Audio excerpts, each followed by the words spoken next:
Hey guys, and welcome back to my channel. In today's video, we're going to be starting off my coverage on the recent Nintendo Direct by doing these smaller discussion videos on topics that I thought of after the Direct aired. The first one that you guys voted on, I had a poll go up a few days ago asking what video you guys would want me to make first based on the Nintendo Direct, and this was the one you guys voted for, so yeah, hopefully you enjoy.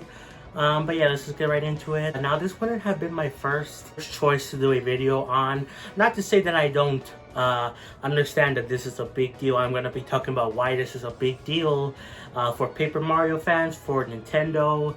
Like, this game is really important going forward. But I'm not super attached to Paper Mario like I know other people are. Like, you know, Arlo, who is a big Paper Mario fan, and I saw his video. So I'm gonna be talking about that video along with why you guys should be hyped for this remake / remaster of Thousand Year Door, and why it is a big deal.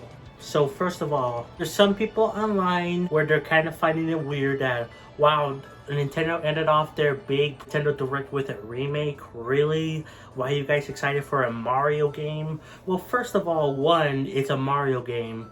You know how big Mario is, right? Even the niche series of Mario games like Mario and Luigi, Paper Mario, like even those like nicher Mario games, they still have Mario in the name or have a Mario character in them where they sell pretty well.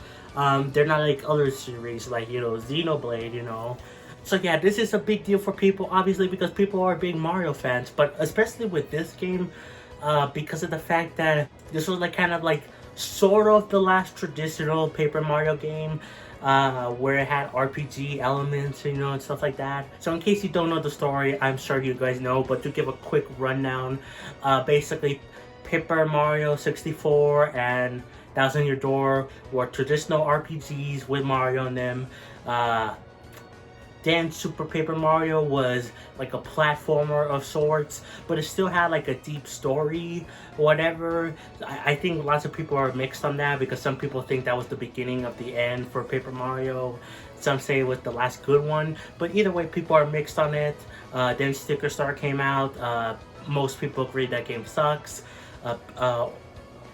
Color Splash came out, which people don't like still, but there's more people that do like that game just because of the humor. From what I've seen of the game, the jokes are really funny. And the game that I actually did play, well, actually I'm playing Paper Mario 64 as well, but I haven't beaten it yet. But the first Paper Mario I did play was Origami King, which was a decent step in the right direction for most Paper Mario fans, as they did kind of sort of return to the RPG roots and had more unique characters. That's another big thing with the Paper Mario series, and they had unique characters. Like, it could be different types of bombs with like a hat or something, or a mustache, and they have different names, you know, like Bobby, Bob, Robert, you know, they all have different names. They're all very unique. While with Sticker Star and Color Splash and kind of sort of Origami King, but Origami King became more looser. But like, especially with those two games, the characters were all generic. Like, you literally had the same Toad, the same Bomb, the same Koopas over and over again. There was no unique names to give them. Origami King kind of did a little bit more with the characters. I mean, they had Bobby,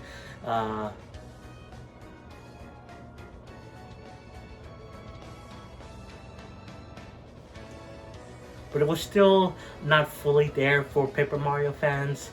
So them remaking Thousand Year Door, and not only that, but they're adding at least like some new characters, like original characters. Like, I've seen some people joke about this, like, why are you guys freaking out about a purple Toad in the game that's like not in the original? Well, this is crazy because of the fact that, you know, Nintendo had like a weird thing with Paper Mario and like only Paper Mario. I don't know why they had this weird double standard with the Paper Mario series where they weren't allowed anymore to make unique characters.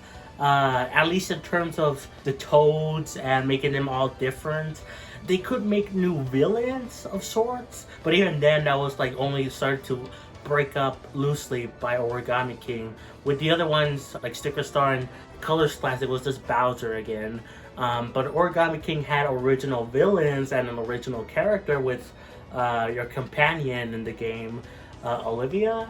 I don't remember her name. I think it was that. So yeah, those were original characters, but even still, the most characters were just generic enemies or whatever. So yeah, for some reason, Nintendo had a weird double standard with Paper Mario as a whole, but not other Mario games, like not obviously the mainline Mario games.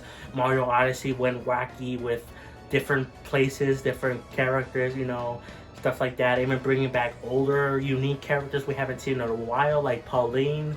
So for some reason they held them in a weird standard, but now they're actually remaking this game to and keeping the original characters. They're not changing the characters to be all generic Toads. They're not. In fact, they're even adding new types of Toads, which is pretty cool. So it does show that they're actually putting effort into this game and also listening to the fans. Actually, this is why it's really big for Nintendo. This is like one of the first times that they're actually listening to fans.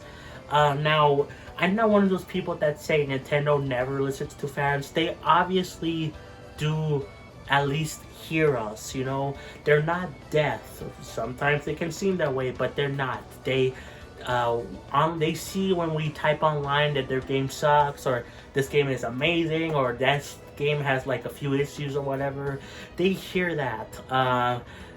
Some employees more than others, obviously, but Nintendo as a whole, they do hear fan feedback and criticism and praise even.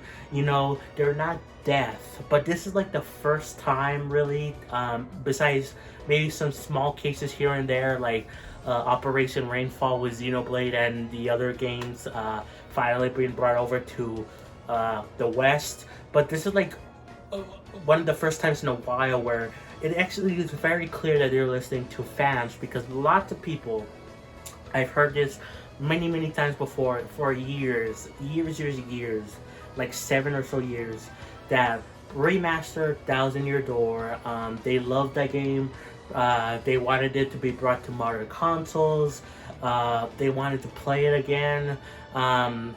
So finally Nintendo listened, and they know the fans were crying for the game, so they put the game as the last game to show off for the Direct. Now, I still think the Direct itself was not that good.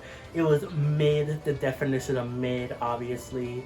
And ending off with a remaster is still kind of weird to me, but at least it was a big remaster or big remake, whatever it is. It looks kind of more like a remake to me, but it could be a remaster, whatever. The lines are blurred anyway, it depends what you call it. But either way, ending off with like a game that's already come out, but like being brought over to the Switch is really cool for those fans, you know? It's a big deal for those fans. And also some people are like saying like, oh yeah, it's an old game, you could just emulate it or just play it on your GameCube. Well, one, not everyone has a GameCube obviously, or has that game. That game was like $150 from what I saw on like eBay or something. And also, not everyone wants to emulate games. They're either too hard to do, or they just don't have the time to do it, or they would just rather sit on the couch or sit on their bed and like play games like that, not in a computer hunched over. Yeah, I mean, I made a whole video talking about emulation and how my mixed thoughts on them. But yeah, not everyone wants to do it, so that's not really fair to say, oh, just emulate it, you know, who cares about this remake, remaster, whatever. But no, it is big for more fans to be able to, more Paper Mario fans or just Mario fans in general to play this game and see why people love the series so much, especially with Paper Mario 64 being on the Switch as well. This might open the way up to bringing back traditional Paper Mario for those fans, because even though I liked Origami King, The battle system was, after a while, they get kind of boring. Um, but if they bring back like a mix of the two styles, like I do like Paper Mario Origami King's like art style, the direction, the story it went, got a kind of emotional at times. But like if they combine the looks and some of the mechanics, not all of them obviously, but with the RPG roots, I think that would be really cool. But yeah, hopefully you now understand why this game is a big deal for Paper Mario fans. Again, I'm not the biggest Paper Mario fan. I'm currently playing Paper Mario 64. I beat Origami King. I do like the games. I also have Super Paper Mario on the Wii as well. I played that game a little bit, but when I was like really young, so I don't even remember it that much. Um,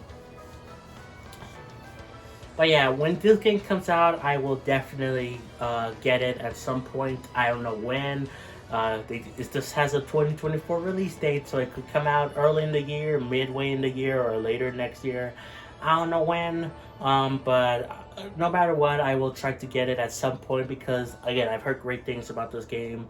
Even though I've also heard some things that are not that good, like just like a backtracking side quest near the end of the game for some reason. But overall, people love the characters, love the story, all that stuff. So yeah, that's gonna be it, guys. Hope you enjoyed the video. Like, subscribe, play some Xenoblade, and I'll catch you guys next time for more. Peace.